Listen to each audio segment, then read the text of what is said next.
What's up, folks? What's up, folks? What's up, folks? It's Tuesday, y'all. You got Lonzo and Dusty, the dynamic duo, folks. We're about to get busy. Drop some more hip-hop information on you. Drop some knowledge if we can.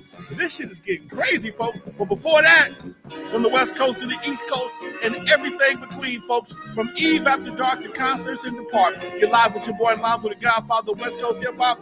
And me and Dusty Vision, we do this every Tuesday, y'all. Pretty much. All right, folks, it's about to go down. It's about to go down.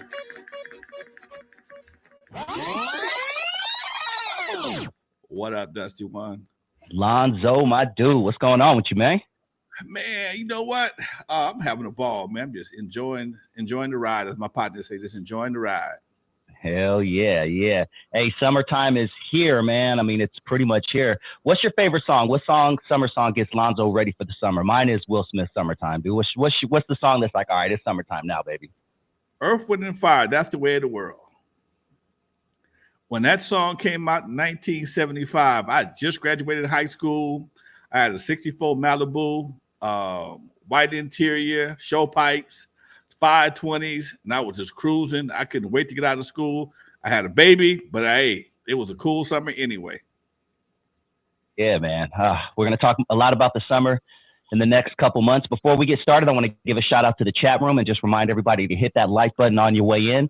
Really helps out the algorithm. We do appreciate you. We have a dope show today. We're going to be talking, the big story is going to be that Drake and Kendrick situation. We're going to get to that a little bit later, but we are going to discuss around 6:15. My friend who is currently serving life in prison, who I do a show with every Sunday, is going to call in to promote his book and to talk about a new book giveaway and just let everybody know a little bit about his life. He's actually calling me right now, but I told him to call you. Hey, Lonzo, keep talking for a couple minutes, and I'm going to just step back for really quick. Sorry, guys. All right, folks, Dusty will be right back.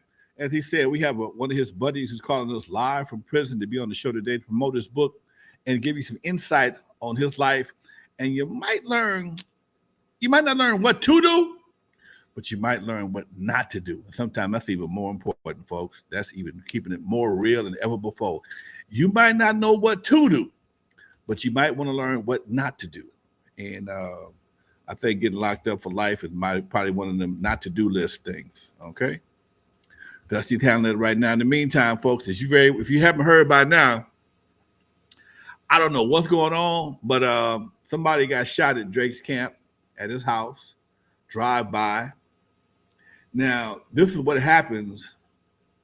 This is what happens when over-enthusiastic people get involved in hip-hop battles. I'm willing to bet you whoever did this probably not directly connected to either one of these guys.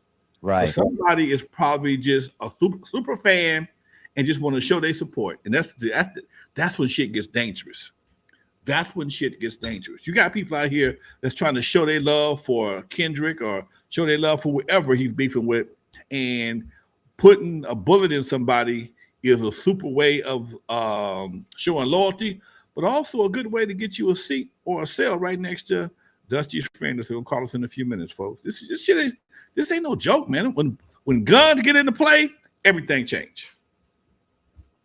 When guns get into play, when they show up, they change the dynamics. But when somebody pull the trigger, that dynamics get elevated again. When somebody gets shot, it's a whole nother game, Doc. You fighting for a minimum 15. Minimum. Yep. Somebody gets shot, you're looking at a minimum 15.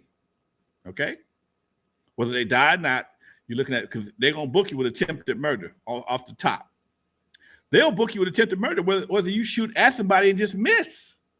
When you hit somebody, it's attempted murder. Okay.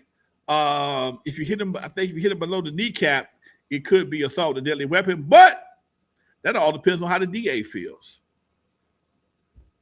That all depends on what color you are in a lot of states. Yeah, what color you are, how much money you got. Okay. Because if you broke, you're probably gonna get attempted murder. Keep it at 100. But you could be 15 to 20 to life, depending on your record. You might get a little love of your first offense, but for the most part, don't bank on it. Don't bank on it. Don't go think you're going to shoot somebody in the leg and go get out in 15 years. That might not be the case. So your boy, Lonzo. Go ahead. He's going to call us at 6:15, so we have a little time to talk about this. Let's jump into it then. You know, I've been enjoying this back and forth between Kendrick and Drake. I'm a huge hip hop fan. Whenever there is a rap beef, a rap, you know, battle, I like to call it battle. Beef is a different world, a different time, you know, different thing, I should say. But I've been enjoying this, man, and I haven't seen, Lonzo, I haven't seen this much media coverage, including national media coverage, of a rap beef since the Tupac and Biggie situation. I mean, this is just blew up in the media world, not just in the hip hop world, in the pop world, you know. But the fact that it's going to gunshots and vandalizing Drake's property. I don't know if you heard about that also. They also vandalized his OVO store. They put We Are Not the Same, which is one of Kendrick's diss songs that he did. But you've already talked about it when he goes into that rap. But why can't we just keep it hip hop, Lonzo? And shout out OG Steve, man. Much love. Why can't we just keep it hip hop, dude? It's the fan. What? It has to be a fan, right? I find, yeah, it's most likely a fan, dude. Somebody who feels that, you know, they have to show their support for Kendrick by putting a bullet in somebody and willing to crash and burn for it. That's bottom line. I've had people approach me about playing N.W.A song, man. No Vaseline. You know, I don't know this dude, but he don't know nobody N.W.A. Tell that story again. This is a good time to tell it. Tell that story again, Lonzo. I'm at my club, the Current Affair in Manchester in Inglewood, California, and we had a good crowd. And I was the main DJ. Yes, I was the owner, but I'm also the main DJ. And I can sit there and watch the bar while I'm playing my records. I can sit there and watch the bar, get my money. And I'm playing No Vaseline one day, and the floor was packed. It was a good dance record. And this fool was in my peripheral vision. You know, I could see him doing something, but I was trying to get my mix on or pull some more records or whatever the case may be. And he's steady talking shit. And I'm like, headphones, man, what's up, man? Man, take that shit off. Take that shit off. Hold on, dude. Hold on. That's the DJ tell you that, he ain't finna do a damn thing, okay? He tell you, hold on, put the headphones back on. You finna get stalled out like you just got to put on hold, fool. So I put him on hold. I kept on doing what I'm doing. And he was belligerent. Man, whoa. So he's talking. I'm like, what? Man, take this shit off. Then a nigga dissing my homeboys. Record's still playing, mind you. Record's still playing. What homeboys? He dissing N.W.A. Them my dudes. Now, I don't know this dude. Now, I ain't gonna tell nobody N.W.A. No. Man, which one you know? I don't know nobody personally, but it's just my favorite group.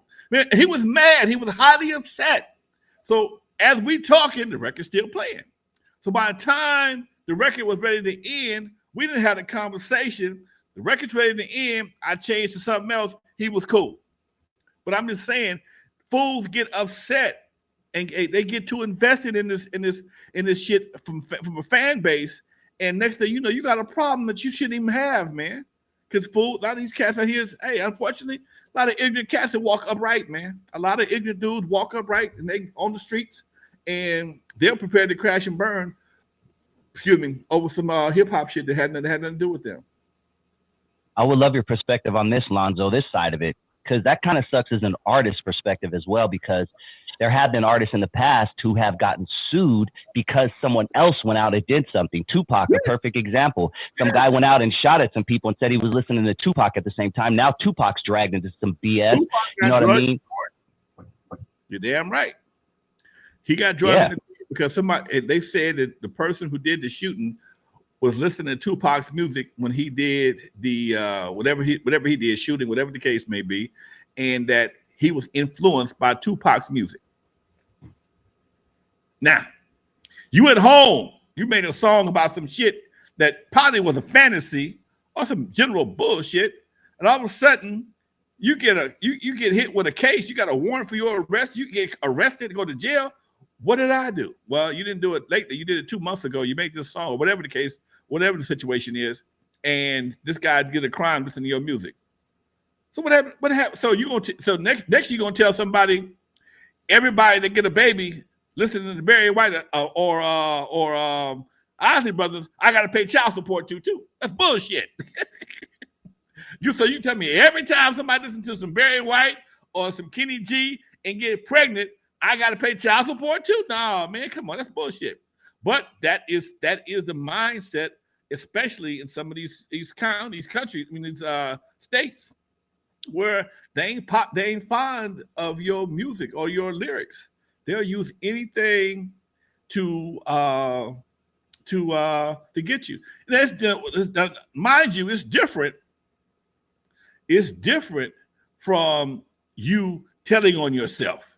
Okay, you committing a crime and decide that you want to describe the crime action for action, verb for verb, and all of a sudden, and especially if the crime that was committed, you dropping things that the detectives don't, only detectives know, and you end up telling on yourself like a knucklehead. Now that's a whole different situation, totally different. But for you to tell somebody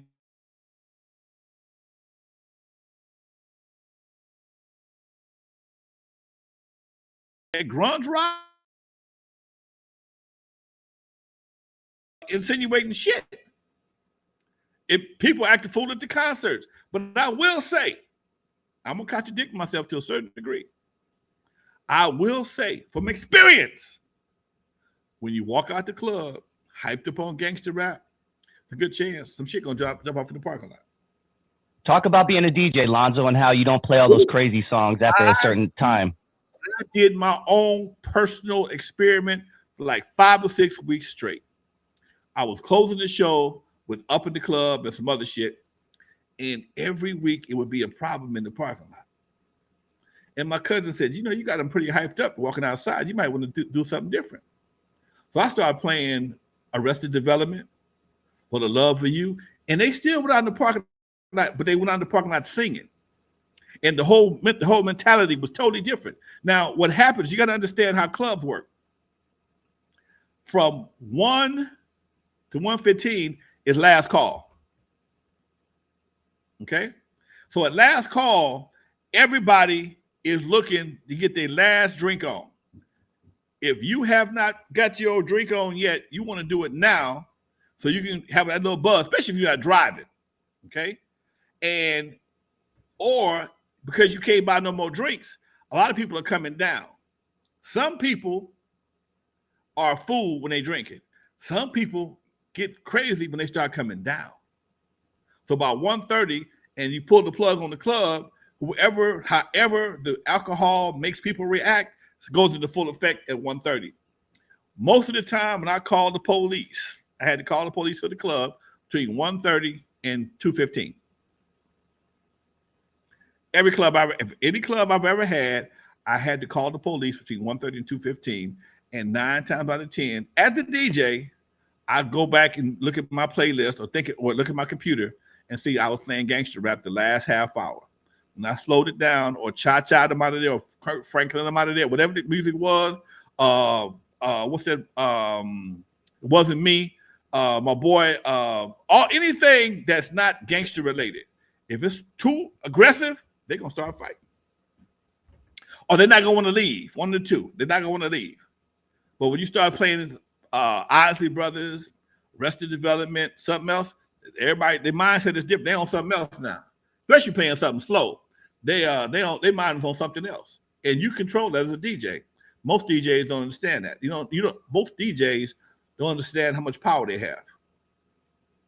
Yeah, that's bad. There's power in the music, dude. I don't give a damn what nobody says. I've been doing this too long.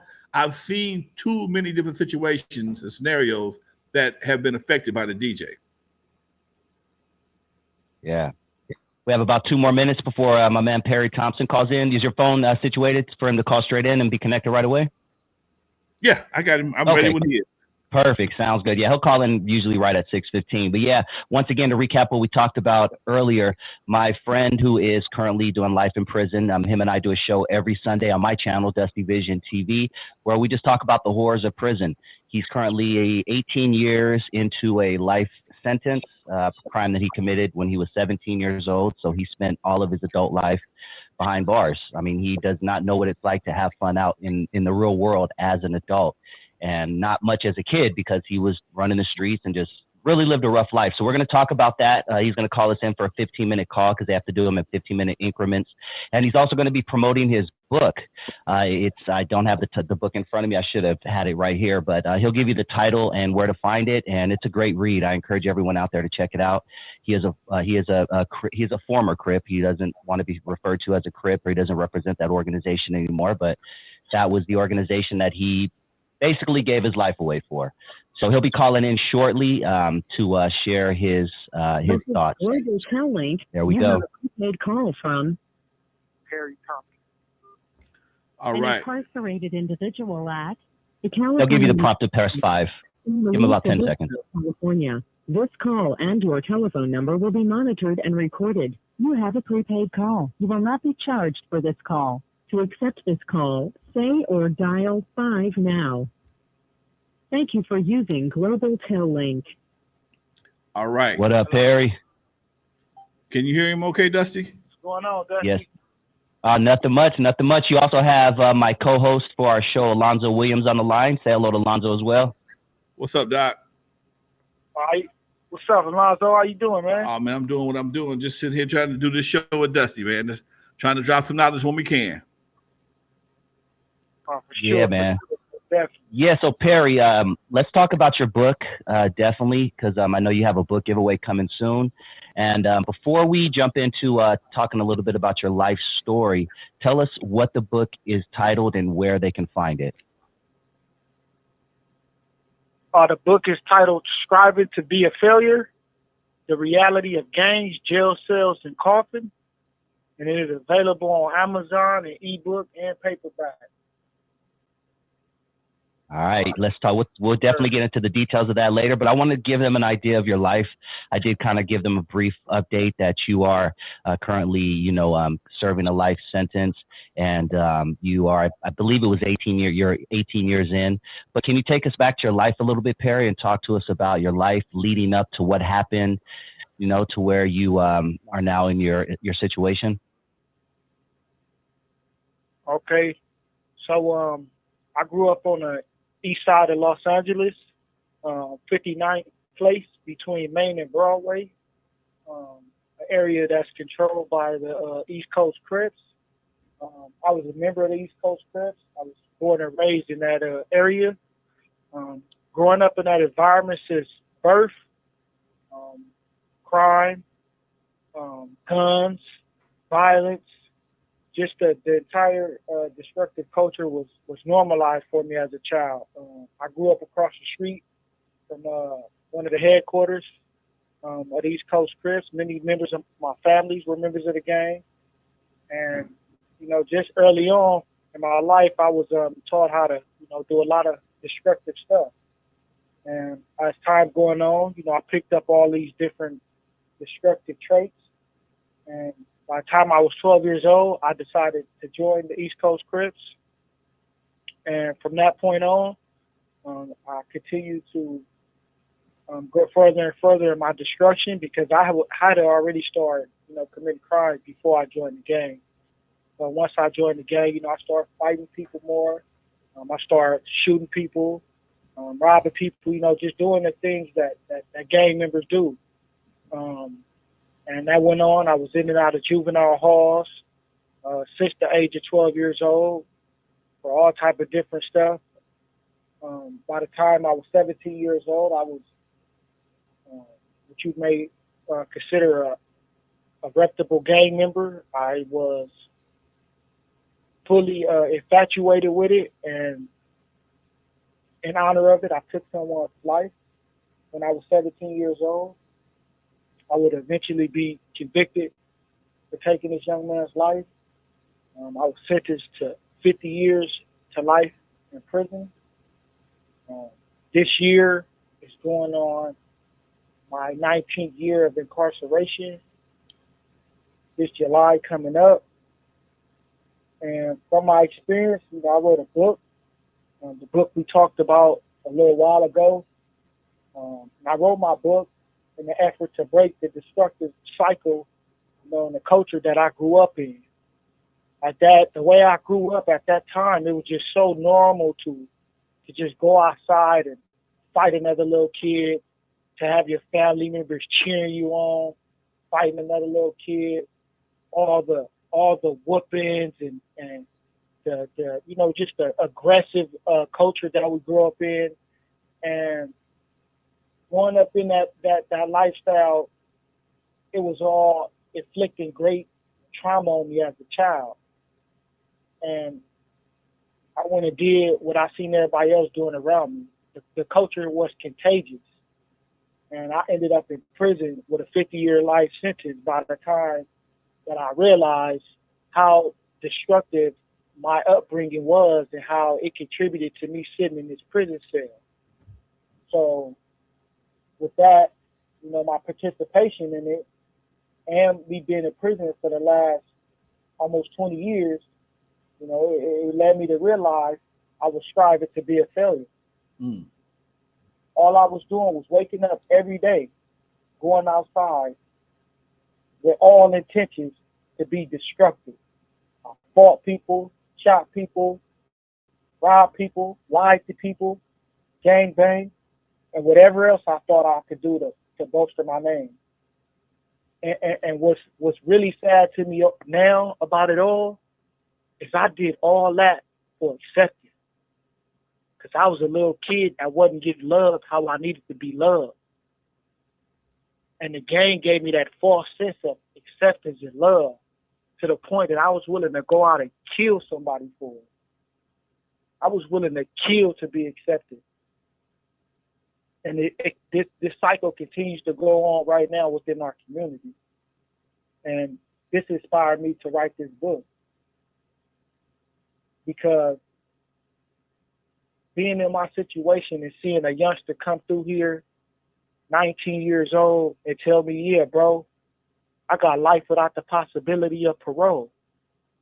And then I get to knowing, yeah, he in here for some gruesome stuff, but that's not who he really is. And then as I get to talk to him and I hear it, yep, I grew up in the hood. Yeah, my mama was on drugs. Yeah, my family members made me fight. They told me, boys, don't cry. They told me, don't let nobody call you no punk. You got to go outside and fight. The same cycle. And now he's sitting in here. And for me, I don't got life without parole. I still, fortunately, got a board date. I got some action at getting out of here. But them youngsters that come in here and they got no action and it's just all bad for them, that breaks my heart. Because society isn't seeing this. And it's regular. The bus pull up, 18, 19, 20, black and brown, jumping off the bus, life without parole. Don't know what they done got themselves into. And I just want to give it to them raw and get it out there before I have to meet them in prison and start trying to guide them to help them put themselves in a position to get out. I want to help them before they even get in here. And that's why, I continue to say, This call and your telephone number will be monitored and recorded. we must break that cycle, because the subtitle of my book is the only place that culture is leading to is a jail cell or a coffin. And that's a little bit about me. If you got any more questions, just let me know. I'll be happy to ask them. Yeah, we have a few people in the chat room right now who says the book has great reviews and they've promised to buy one. Shout out to Marlon Cozy. Easy Steve mentioned it has great reviews, and shout out to Sedborn. He said he's going to buy one as well. I'm just posting a link in the chat if you guys want to get this book. It is a great read. I bought a couple myself, so please do support my dude. Lonzo, did you want to chime dude, in or ask Perry any questions? Tell me about your home life when you was coming up before you got locked up. Well, so early on, it was pretty normal. My father, he was in and out of prison most of my life. So I grew up with a stepfather, but my stepfather was a good man. So I say my early years, when I say my early years, I say probably from, birth to like 7 years old. Everything was normal until around 7 years old. My earliest memory of tragedy, I have a older sibling. She was 8 years old. she was ran over by a car and killed. And from that moment on, now that I'm older, I can see that is where my life really started to change. I believe personally that's when my mom started to use drugs. And, you know, from that point on, like going to school throughout my life was like, it wasn't like prioritized. I went to school sometimes. Sometimes I didn't. I didn't really go to school. There was drug use in my house. You know, some of my uncles were heavy users. My mom was using, and as I stated earlier, This call and your telephone number will be monitored and recorded. you know, their headquarters was across the street, and many members of my family was from the gang. So, you know, there was just traffic, you know, coming in and out, and most of it was all just, you know, teaching me destructive stuff. But one of the highlights of my childhood that I believe really changed was when my mom, she started to isolate herself after my sister's death.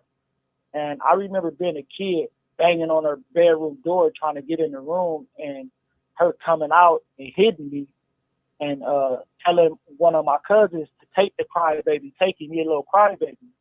And my cousin was a member of the East Coast Crips, and he used to take me to sit across the street on that porch with them, starting at around age 7, right after my sister passed away. And from about that age all the way up until I was arrested, I was on the porch with the gang members. You know, they taught me how to shoot guns, taught me how to fight, they taught me how to sell drugs, had me out there at 9, 10 years old, snatching purses. And at this time, my mom is, you know, she's using, but at times, you know, she gets her stuff together, and she be on me. She started making me go to school, but it was never really sustained. And then I'll say around 13 years old, somebody called the California Department of Children's Services, and they came to our house looking. Somebody had reported my mom, and they came to our house, and they took my siblings. I was in the streets already, gang banging. When they came, that was one of the reasons why they took my siblings, which is something that I still to this day kind of feel guilty over. When they came out to the house looking for, you know, us, my mom couldn't even tell them where one of their kids was. One of her kids were, so that solidified them taking my siblings. Then I went on a run, and pretty much from that point on, I was either shipped out to Lancaster where my aunties were. I never stayed. I'll go out there for a month, maybe a month or two, and then I'll run away and I'll go back to the hood and be over there gang banging until I get arrested. Then once I get arrested, I'll go back to my auntie house again, and I'll run away and I'll go back to the hood until I get arrested. Until this time, I was finally arrested for murder, and I've been sitting here ever since. Tell them about our show. We got 2 more minutes. Tell them about our show real quick about that we do every Sunday called This Ain't It. Perfect title. Yes, This Ain't It comes on 7 o'clock on Sundays. You know, we talk about the destructive culture that continues to lead our youth to death or incarceration. And I hope some of you guys tune in. Love to get to know some of you guys and see some of you guys in the comments. You know, help us promote this positivity and save some young lives. Yeah, tap in, please. Thank you. And the book, one more time, is Striving to Be a Failure, The Reality of Gangs, Jail Cells, and Coffins. And one more person, OG Steve, who was a huge supporter of the show, said he's going to buy one as well. So we're glad to help out, you know, in this venture, Perry. And we're definitely going to have you on the show sometime in the future as well. Any last words, Perry, before you head off? I know we probably got about 1 more minute before they give us the old hang up. Oh, yeah, no, and thank you. You have 60 seconds remaining. I appreciate the questions, and I look forward to continuing to do this work and work with you as well. Thank you, my brother. Hey, call me tonight at 7:30 real quick. You said who? Call me tonight at 7:30 real quick. I will. All right. All right, folks. Much love, man. Stay All up, right, man. my dude. Talk to you soon. All right, thank you. Thanks again, man. Thanks. Appreciate you.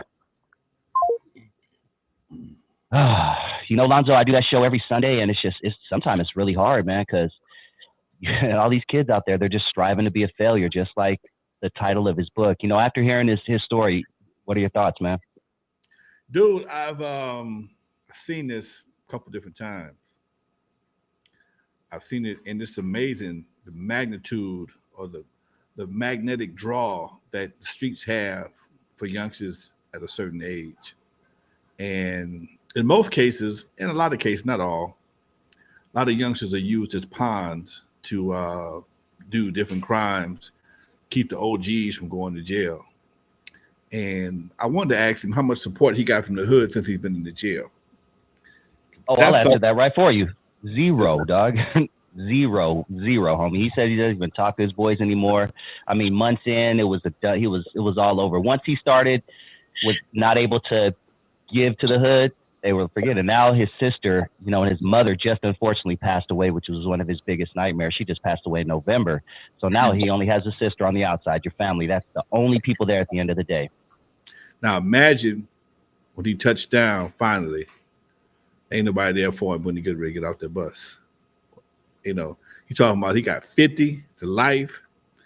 If he does 30, I don't know how the sister is right now, but hopefully she's in a position to help him get acclimated back into the world. Because one of the things that cast people realize is that technology is moving. It don't move in jail the same way it move on the streets.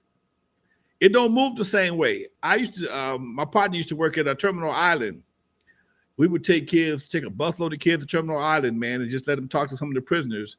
And one of the guys who was getting out in like 10 days, he said, man, the biggest fear I have is getting out of here and not knowing how to survive. He said, when I came in here, we still had cell phones and pagers and payphones. Yep. They doing something I never did before. I don't know about no cell phone. I don't know about that. I don't know about no fax. I don't know about this. And he was just, you know, he said, dude, I'm scared. He been there for like 15, 20 years. I'm scared.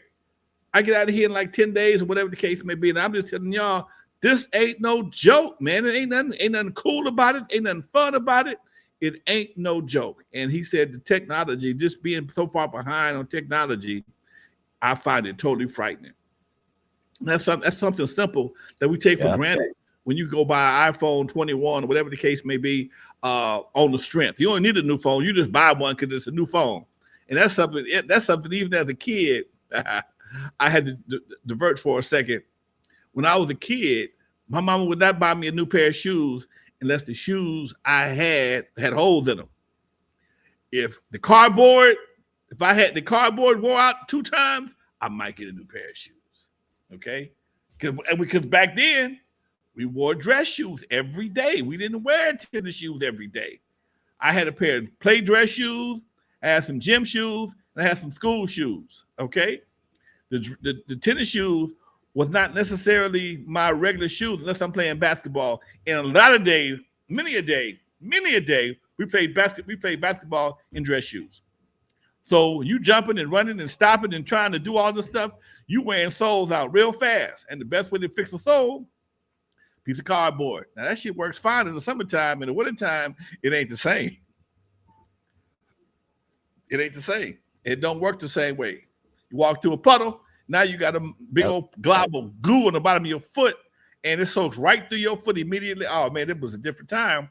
So to be able to buy a pair of shoes and not need them was something that I didn't grow up with. When I got old enough, I just started buying shoes because I wanted them, not because I needed them.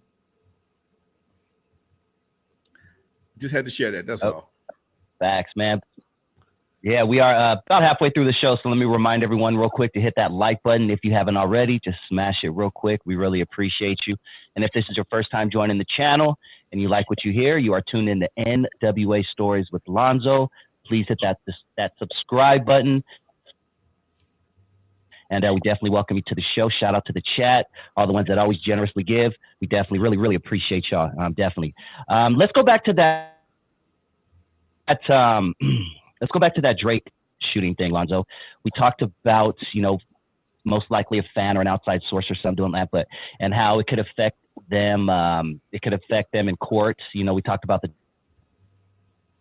Tupac situation where someone committed a crime and they blamed Tupac music. There were also situations like when Columbine happened, Eminem got a lot of shit. Like he was one of the big people they went after, and like it's always been happening. But do you remember going back like even to the 70s and 80s? Was that always a thing? Like am I leaving anyone out? I can't Like back in the day who, you know, got blamed because some outside person does anything? I don't recall all the wait, let me think. I do remember this is pre-music, what even music, to tell you the truth though.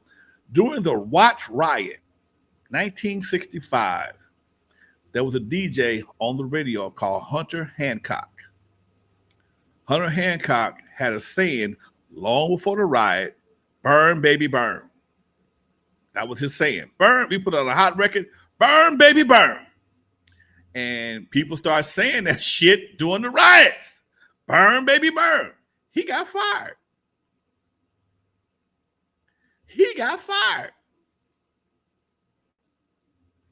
Because people adapted his saying that he had something he had been saying for decades, long before they even struck the first match. But he still got fired. That shows you how corporate America thinks when it comes down. I think he got his job back, but he couldn't say "burn, baby, burn" no more. Wow, that's a good one. Hey, you know what? It's almost like you were reading my mind with the riots. I know we talked about the riots a couple weeks ago, but we did bring up a situation where we weren't sure if it happened, but we kind of were sure. And of course, the homie Easy Steve came to the rescue. But there was a time where Eazy-E was supporting one of the officers, and Easy Steve actually sent me an email with this link. I'm gonna just play it. It's about a minute or so, but it's describing Eazy-E. It was Officer Brazino. That's what we were trying to figure out. But let me play this real quick for all the true Eazy-E fans. A shout out to Easy Steve for sending this. In 1992, Eazy publicly aligned himself with Ted Brasinio, one of the cops charged with beating Rodney King. To me, he seems like a nice guy, but to everybody else, they don't care. He just one of the officers that was there helping beat Rodney King. So I guess he's a accessory, you know. But when I viewed the tape, I seen he was the only one that I seen on the tape that was trying to stop. Then I watched the trial, parts of it, and I think, and when Mr. So now there's this lawyer guy explaining it. I'm gonna skip through that. Yeah, that's about it. That's it. That's pretty much it. I just wanted to say that yes, it's official. You were right for sure. But I do not remember that, dog. I don't remember that for some reason. Dude, back then I was tuned into everything they did because it was. Because there wasn't no social media, man. You had to watch the news. And back then, the news was not commentary on somebody else's opinion. It was just the news, northeast, southwest. What does news stand for? Northeast, southwest, something. Oh, I didn't even know that. Yeah, news is an acronym. Maybe? Yeah. Oh, shit. I don't even think I knew that. Wow. Yeah. So it has to be northeast, west, south then, right? Northeast, south, northeast, west, south. Yeah, that's what it stands for.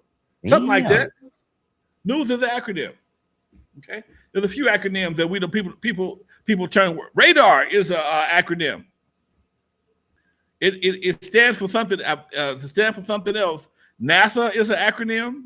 All these things are acronyms that we just turned into words. Nobody really knows. People forgot what it stands for, but these things have they've become staples in the English language, and folks don't even realize that they stand for something other than the word. You know what it is, but it has a meaning to it, like N.W.A.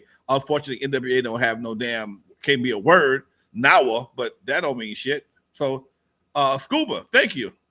Vista Light 1972. SCUBA stands for something else. I forgot what SCUBA stands for, but it does have a, something under breathing apparatus, something like that. Damn, I'm learning some shit today.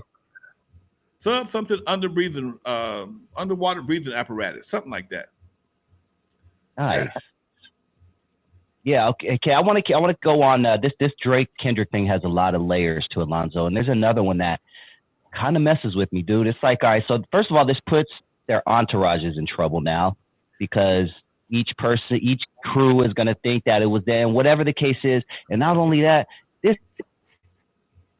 gives a big black eye to hip hop once again. It's like we can't even appreciate a great battle, dog. A peaceful battle between two people within a 24 hours, someone getting shot up and shot, you know what I'm saying, and their business getting vandalized. That's attempted murder, dude. He got hit in the chest. That's attempted murder. Anywhere above the waist is damn sure attempted murder. Now, like you said, you got two camps on high alert, and now what you don't want is a fan of Drake blaming Kendrick for this, because people don't, if whatever reason, some people tend to think of terms of corporation. You ever think of chip on a corporation?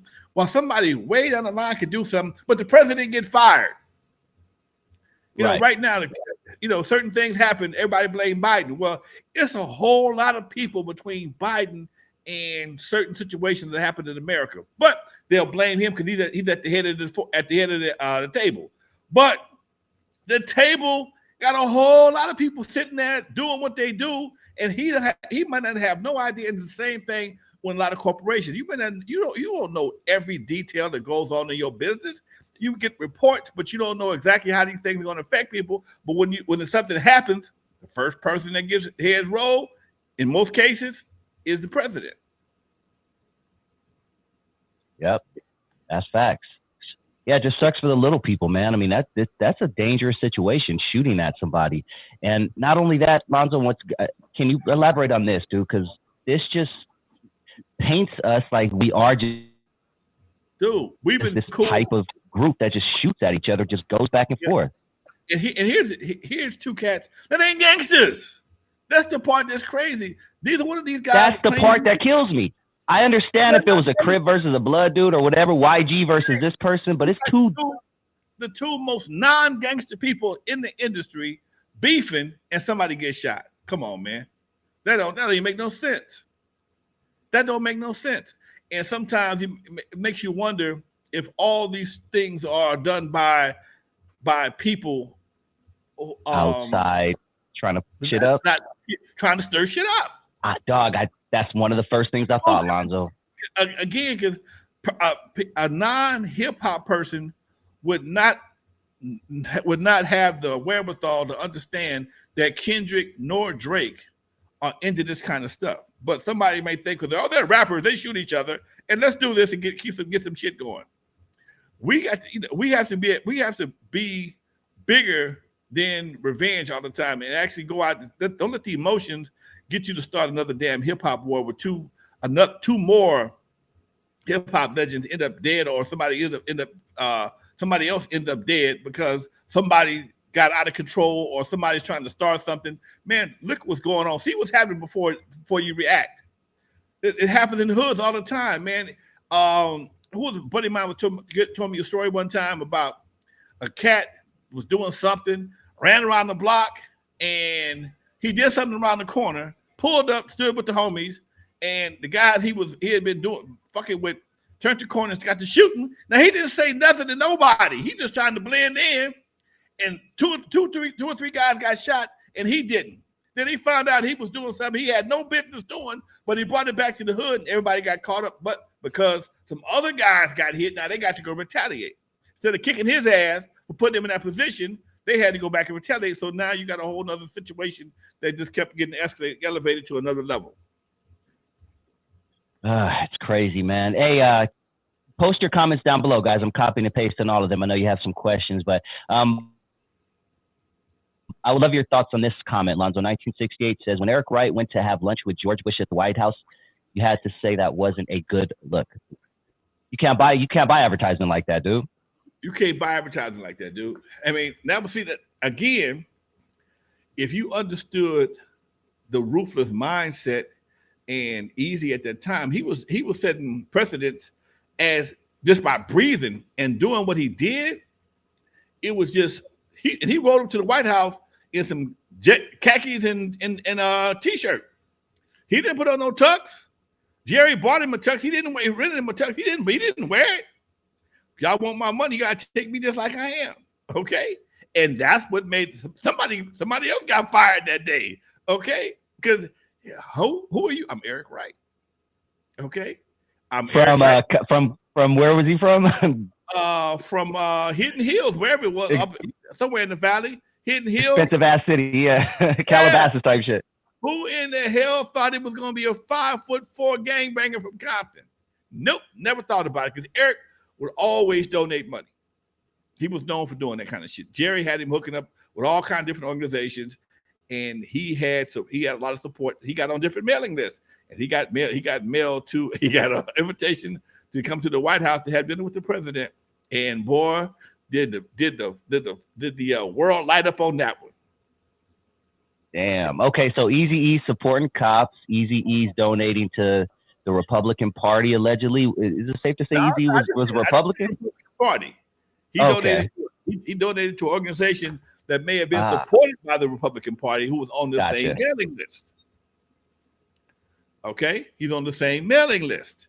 So now he, it's the same thing that happens every day. As soon as you buy something, everybody wants your email address. Everybody wants your email address. Back then they wanted your address. So when you buy something, you fill out a registration form, whatever, they sell that information. And these guys, if you live in a certain zip code, the zip code is a high money zip code. And like I said before, Eric Lynn Wright has nothing to do, it don't sound black at all. He could have went to Harvard with that name. Alonzo Williams, they'd have looked at it twice. Alonzo. Hold on, let me see. Alonzo Mourning, Alonzo from nope. Nope. Okay. There's too many black folks named Alonzo. I'm gonna be X'd out. I don't know no white boy named Alonzo. None. Now, there may be some. I never met him. Okay. Back. Arnold Sullivan. Yes, you can. Right away. I'm there. I'm right there with Eric Wright. Okay. Ain't nothing wrong with Arnold Sullivan. Okay, you're gonna get an invite. Who? Oh shit. Okay. A little brown, but he's okay, I guess. Real talk. Facts.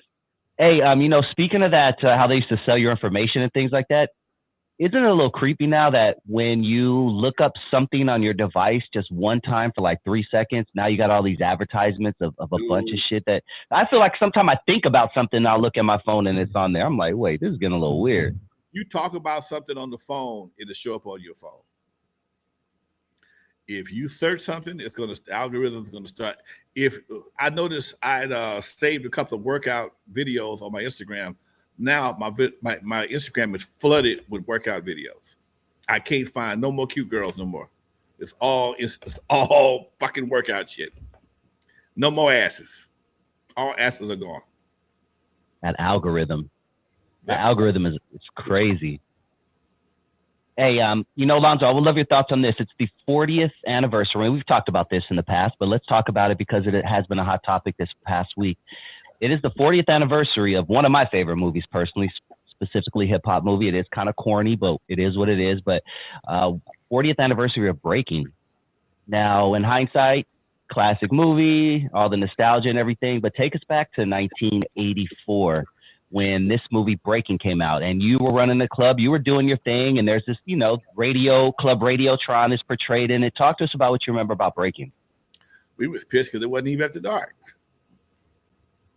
But, we looked at it, we realized, again, you have to understand that right there was kind of a fictional story, may have a little bit of reality to it, because to my knowledge, the radio never was really a legal business. Oh, thank you, Jerron, my dude. That's my man. Man, good to hear from you, dog. Yeah. Shoot me a text. He said, it's been a while, bro. Let's link up soon. We sure will, man. Appreciate you, bro. Appreciate you. I appreciate you. To my knowledge, the club that was known as Radio, aka Radiotron, was not a real legitimate spot.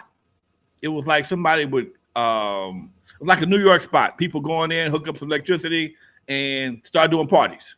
Okay, it was like an abandoned building. It was all graffitied up, been that way forever. And folks got in there, set some speakers up, and start partying. That was my understanding. I don't know how true that is.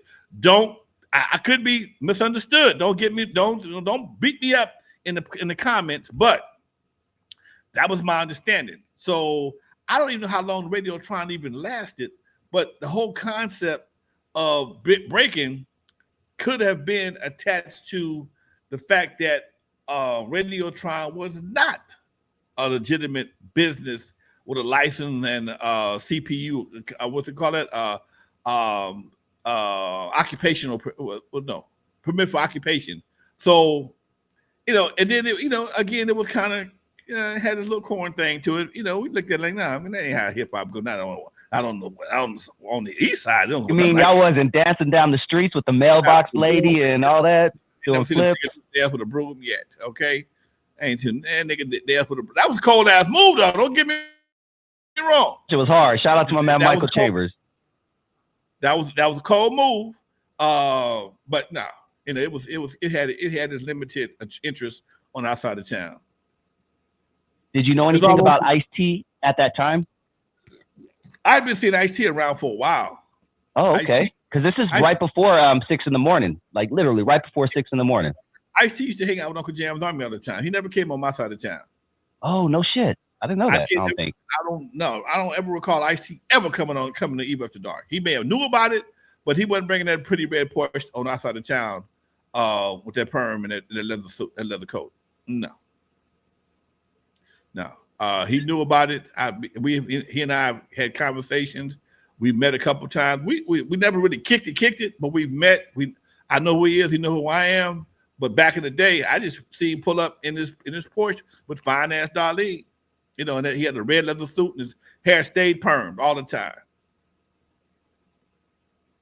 Ice-T, man. There's, we have Crush Groove, we have, Wild Style, we have Beat Street, movies like that who tell a real accurate picture of the origins of hip hop, which just may have started on the East Coast. That is still arguable, and I'm not going to say that with 100% proof that it is started on the East Coast because we had our thing going on over here. But breaking is like our only, and I kind of say this with a scrunch face, as you can see, that's like our only early hip hop West Coast movie, right? Like we don't have anything that represents early West Coast hip hop. We have Straight Outta Compton, which starts in the 87 or whatever. And then we have Tupac's Story, which starts in 90, but we don't have nothing that started in 78, 77, 90, 80. I mean, nowhere on film prior to 1985 was Straight Outta Compton, 86, whenever it started. That part of our history was always kind of just kicked to the curb. It was like, oh yeah, but what about Dre? What about N.W.A? Okay, that was always the attitude, and that bothers the shit out of me. That bothers the shit out of me because we have our history is dope as fuck. Because we do. Come on, man, understand this. Lonzo and Freeway Rick was rocking at the same time. Okay.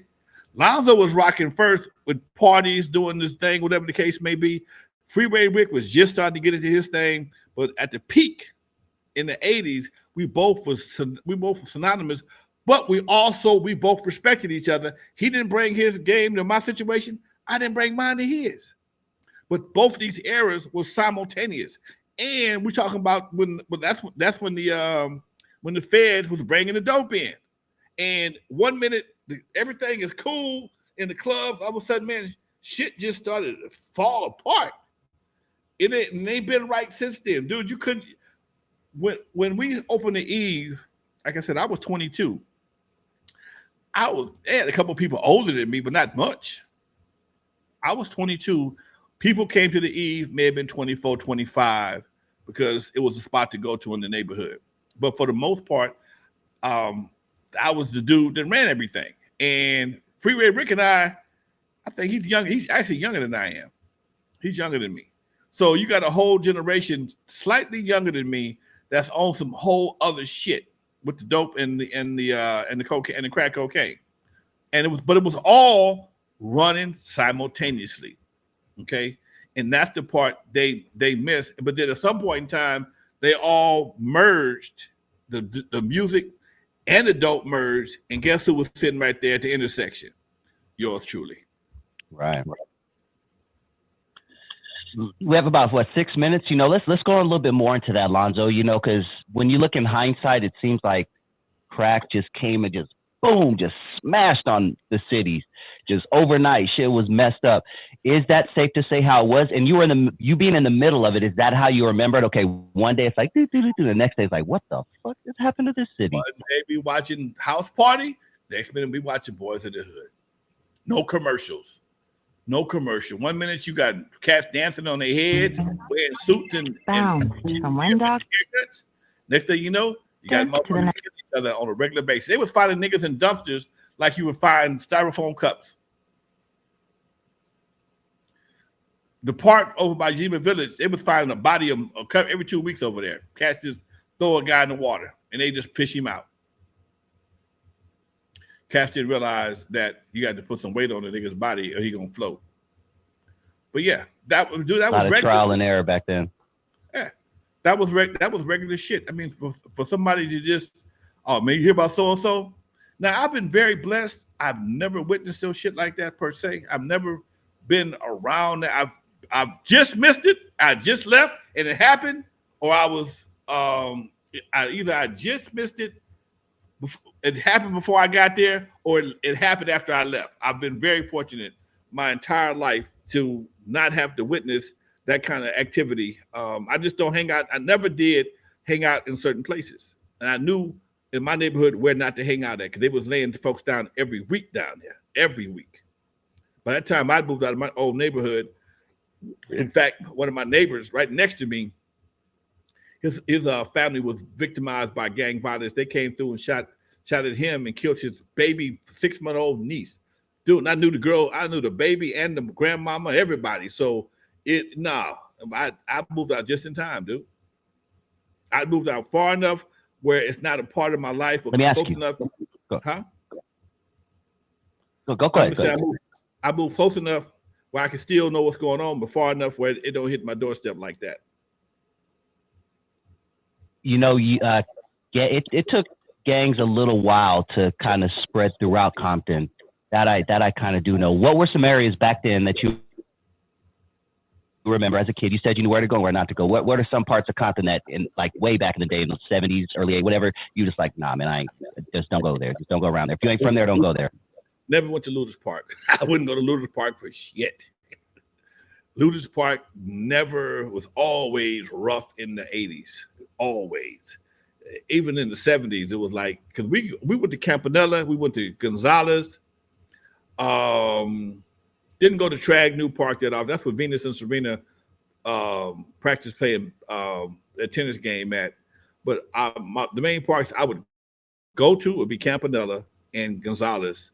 And like I said, Luders Park on off of Long Beach Boulevard and Rosecrans was a no-fly zone. I still stay away from that general area. And the irony is it's right down the street from the Compton swap meet. So you always had to pass it. Yeah. Yeah. I mean, it was always there. And like I said, the Compton swap meet for Kelly Park got rough. Kelly Park ain't as rough as it used to be.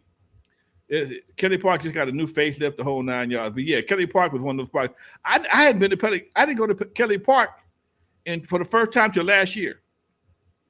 Oh, that was my stomping grounds back in the day. My best friend lived right down the street. The first time I went to Kelly Park was last year for a town hall meeting sponsored by one of the city council. Ain't nobody gonna be there at 8 o'clock or 10 o'clock on a Saturday morning. But yeah, if you ever been to Kelly Park, if something happened to Kelly Park, you can't get away fast enough. There's a lot. It's like a maze almost, kind of. You got to know where the hell you're going quick. And there's one-way streets right there. You're like, oh, damn it, I got to turn around type shit. Parking, right. Limited parking. Ain't no real parking lot on the property. And you just going to be, nah. Nope. All right, man. Damn, that was a quick hour, Lonzo. Shoot, man. Before we head out, please, everybody, check out Lonzo's documentary. You can watch it on all platforms. It's called Eve After Dark.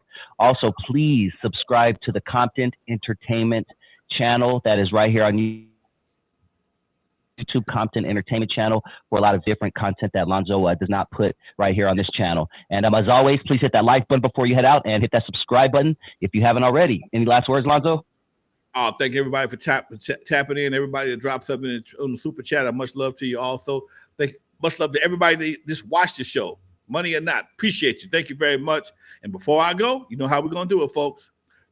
For those who never heard of me, I'm the first one to put Dr. Dre in the surgery. For those who never heard of me, until he got cold on the eve after dark, 50-yard line Super Bowl. In the movie Straight Outta Compton, they played me like a hater of rap. Don't believe that Hollywood bullshit, because it was all cap.